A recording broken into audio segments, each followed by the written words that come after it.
प्रिय छात्रों नमस्कार। एनसीईआरटी गणित कक्षा 10वीं में आपका स्वागत है। आज हम लोग पढ़ेंगे प्रश्नावली 8.1 का प्रश्न क्रमांक 9। प्रश्न को पढ़ लेते हैं। त्रिभुज ए बी सी में जिसका कोण भी समकोण है, यदि tan A के बराबर दे रखा है 1/√3 तो निम्नलिखित के मान ज्ञात कीजिए। यह हमें ज्ञात करना पड़ेगा। तो हमें प्रश्न में क्या दे रखा है बी समकोण दिया है और tan A के बराबर कितना दे रखा है 1/√3। जो दिया है उसे लिख लेते हैं। जो दिया था उसे हमने लिख लिया है। tan A का बराबर कितना दे रखा है 1/√3 हमें ये दिया गया है। एक समकोण त्रिभुज बना लेते हैं। हमने एक समकोण त्रिभुज बना लिया है। इसका नाम दर्शाएंगे। यहाँ पर प्रश्न में दिया था बी क्या है, एक समकोण है। बी को कहाँ पर दोगे, समकोण पे। ए और सी को कहीं पर भी दे सकते हो। हमने दिया ए और यहाँ पर दे दिया सी। त्रिभुज का नाम क्या क्या दर्शा दिया, ए बी सी।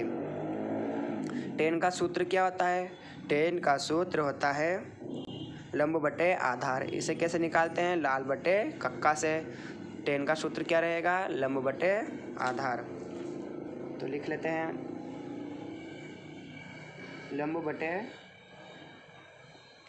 आधार 1/√3। कोण कहाँ पर बन रहा है, ए पर। कोण के सामने वाली भुजा क्या होती है, लंब होती है। और समकोण के सामने वाली भुजा क्या होती है, कर्ण होती है। और जो भुजा बचती है वो कौन सी रहेगी, आधार। लंब कितना दे रखा है, 1। और आधार कितना है, √3। हमें तीसरी भुजा निकालना है। जब किसी समकोण त्रिभुज में 2 भुजा दी होगी तो तीसरी भुजा कैसे निकालोगे, पाइथागोरस प्रमेय से। तो पाइथागोरस प्रमेय लिख लेते हैं। हमने पाइथागोरस प्रमेय लिख लिया है। तो पाइथागोरस प्रमेय क्या होता है, कर्ण का वर्ग बराबर लंब का वर्ग प्लस आधार का वर्ग। कर्ण कितना दे रखा है चित्र में, कर्ण दे रखा है AC। तो क्या कर दोगे, AC का वर्ग। और लंब कितना दे रखा है, लंब दे रखा है 1 का वर्ग। आधार कितना दे रखा है, आधार दे रखा है √3। AC का वर्ग, 1 का वर्गमूल कितना होता है, 1 ही होता है। वर्ग से रूट कट जाएगा तो बचेगा क्या, 3। AC का वर्ग बराबर 1 और 3 को जोड़ने पर कितना आएगा, 1 और 3 को जोड़ने पर 4 मिलेगा हमें। ये वर्ग इधर आके इसको क्या कर लेगा, रूट में कर देगा। AC बराबर √4। 4 किसका वर्गमूल होता है, 4 2 का वर्गमूल होता है। AC का मान कितना मिल गया हमें, AC का मान 2 आ गया है। समकोण त्रिभुज की तीसरी भुजा हमें ज्ञात हो चुकी है। अब हमें क्या ज्ञात करना है, sin A cos C plus cos A और sin C। यह हमें ज्ञात करना है पहला और यह है दूसरा। तो पहला ज्ञात करते हैं, sin A cos C plus cos A sin C। यह हमें ज्ञात करना है। साइन ए, तो साइन का क्या होता है, साइन का होता है लंब बटे कर्ण। साइन का क्या रहेगा, लंब बटे कर्ण। तो लंब कितना है चित्र में, लंब है 1।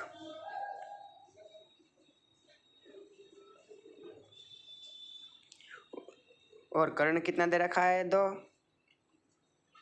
अब cos C के लिए, अब कोण कहाँ पर बन रहा है इसका, C पर। यानी कोण यहाँ पर बनेगा C पर। कोण कहाँ पर बन रहा है इसका, साइन का कोण A पर बन रहा था और cos का किसका कहाँ पर बन रहा है, C पर। यानी कोण यहाँ पर बन रहा है। कोण के सामने वाली भुजा क्या होती है, लंब होती है। समकोण के सामने वाली भुजा कर्ण होती है। और जो भुजा बचती है कौन सी रहेगी, आधार। तो कोण यहाँ पर बन रहा है तो ये लंब रहेगा और आधार ये रहेगा और कर्ण ये रहेगा। तो cos का क्या होता है, cos का होता है आधार बटे कर्ण। cos का क्या होता है, आधार बटे कर्ण। तो आधार कितना रहेगा, आधार रहेगा 1 और कर्ण कितना रहेगा, 2 प्लस cos A। अब कोण कहाँ पर बन रहा है, cos का A पर। यानी कोण यहाँ पर बन रहा है यानी कोण के सामने वाली भुजा लंब होती है और समकोण के सामने वाली भुजा कर्ण होती है और जो भुजा बचती है वो कौन सी रहेगी? आधार। तो कोस का सूत्र होता है आधार बटे कर्ण। कोस का क्या होता है? आधार बटे कर्ण। तो आधार कौन सा है? आधार है √3 और कर्ण कितना दे रखा है? 2। साइन सी यानी कोण कहाँ पर बन रहा है? सी का, इसका साइन का कोण बन रहा है सी पर, यानी कोण यहाँ पर बन रहा है। समकोण के सामने वाली भुजा कर्ण होती है और कोण के सामने वाली भुजा लंब होती है। तो साइन का लंब ये रहेगा। साइन का सूत्र क्या होता है? लंब बटे कर्ण होता है। तो लंब कौन सा रहेगा? √3 और कर्ण कितना है? 2। 1 का गुणा 1 से कर दो, 1 1 1। 2 का गुणा 2 से, 2 दूना 4। रूट का गुणा रूट से करोगे तो क्या आएगा? रूट से रूट हट जाएगा और बचेगा क्या? 3। 2 दूना 4। नीचे सेम संख्या है तो क्या करोगे? उसे एक बार उतारेंगे और 1 + 3 को जोड़ देंगे। 1 और 3 कितने होता है? 1 और 3 4। 4 बटे 4, 4 एकम 4, 4 एकम 4। आंसर कितना है इसका? 1। ये पहला हमें मिल चुका है, पहले का आंसर हमें ज्ञात हो चुका है। अब हम ज्ञात करेंगे दूसरा।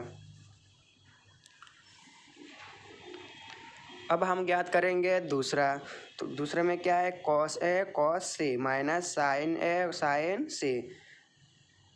कोण कहाँ पर बन रहा है इसका? A पर। कोस का कोण कहाँ पर बन रहा है? A पर, यानी कोण यहाँ पर बन रहा है। तो कोस का सूत्र क्या होता है? कोस का सूत्र होता है आधार बटे कर्ण। कोस का सूत्र क्या रहेगा? आधार बटे कर्ण रहेगा। तो आधार कितना है यहाँ पर? आधार दे रखा है √3 और कर्ण कितना दे रखा है? 2 इंटू cos C, यानी कोण कहाँ पर बन रहा है? ये कोण यहाँ पर बन रहा है। तो आधार कौन सा रहेगा? अब आधार रहेगा B से, यानी आधार रहेगा 1 और कर्ण कितना रहेगा? 2 माइनस साइन का कोण कहाँ पर बन रहा है? A पर। तो साइन का सूत्र क्या होता है? लंब बटे कर्ण। तो लंब कितना है चित्र में? लंब दे रखा है 1 और कर्ण कितना दे रखा है? 2। साइन से अब कोण कहाँ पर बन रहा है? सी पर, यानी कोण यहाँ पर बन रहा है और साइन का सूत्र होता है लंब बटे कर्ण, यानी लंब कौन सा रहेगा? अब लंब रहेगा √3। लंब कौन सा रहेगा? अब ये वाला। और कर्ण कौन सा है? 2। √3 का गुणा किससे कर दोगे? 1 से।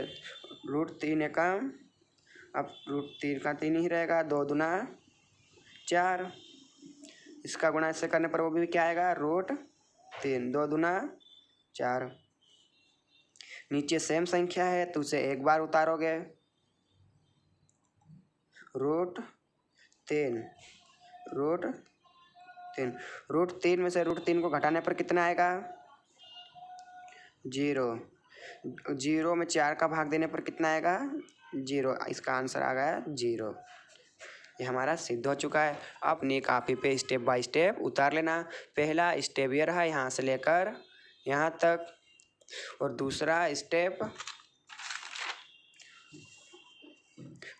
स्टेप ये रहा यहाँ से लेकर यहाँ तक।